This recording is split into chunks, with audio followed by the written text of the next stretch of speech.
Bonjour les amis, bonjour mes frères et sœurs. Je sais que vous allez bien par la compassion de Christ. Moi aussi je vais bien par la grâce de Dieu, malgré la pandémie.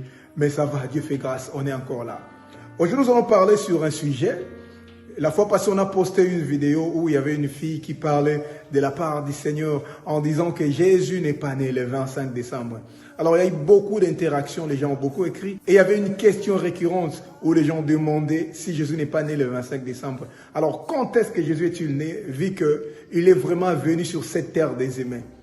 Voici la réponse. Vous savez, quand on veut recevoir un roi, on ne fait pas comme on le veut. Il y a un modèle de protocole à suivre. C'est-à-dire, on ne fait pas les choses pour Dieu comme on le veut, mais on fait les choses pour Dieu selon que Dieu le veut. Même les hommes le disent, à tout Seigneur, tout honneur. Alors, si on veut savoir comment faire les choses pour Dieu ou quoi faire pour Dieu, il y a la Bible. La Bible, c'est la parole de Dieu. La Bible, c'est la volonté parfaite de Dieu. Alors, si on veut faire les choses pour les hommes, on les fait selon que c'est donné aux hommes. On peut organiser l'anniversaire de son fils. On peut célébrer son mariage. On peut célébrer le jour où il finit ses études. Mais attention, Dieu n'est pas un homme. Dieu n'est pas un homme. Pour Dieu, on doit s'agenouiller pour l'adorer. Mais on ne s'agenouille pas devant un homme pour l'adorer. Parce que c'est exclusivement pour Dieu. Dieu, on organise des cultes pour le célébrer. Et c'est exclusivement pour Dieu. Dieu, on organise des journées de louange et d'adoration pour l'adorer. Même Jésus lui-même a dit dans sa parole, à César ce qui est à César, à Dieu ce qui est à Dieu. C'est-à-dire aux hommes ce qui est aux hommes, à Dieu ce qui est à Dieu. Le problème, ce n'est pas de savoir la date à laquelle Jésus est né pour célébrer son anniversaire, entre guillemets Noël. Mais le problème, c'est que Jésus est Dieu, on ne peut pas célébrer son anniversaire. Parce que fêter son anniversaire, c'est le réduire à un humain. Parce que ce n'est pas la naissance de Jésus qui marque le début de son existence.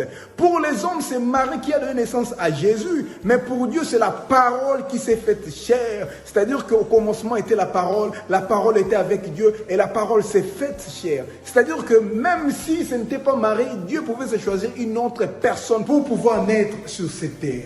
Oui, Jésus est venu vraiment en chair et en os. Il y a une date à laquelle il est venu qui peut aussi être le 25 décembre. Mais on ne peut pas célébrer l'anniversaire de Jésus parce que Jésus est Dieu. Il a existé avant que tout puisse exister et il sera après que tout soit passé.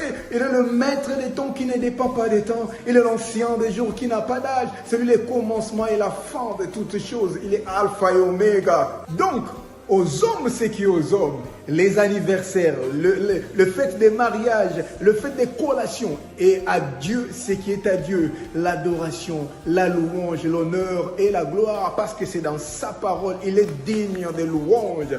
C'est choisir une date pour célébrer la Pâque, oui, parce que la Pâque, c'est dans sa volonté, c'est dans la Bible, mais la Noël, non, les anniversaires, c'est pour les hommes, ce n'est pas pour Dieu.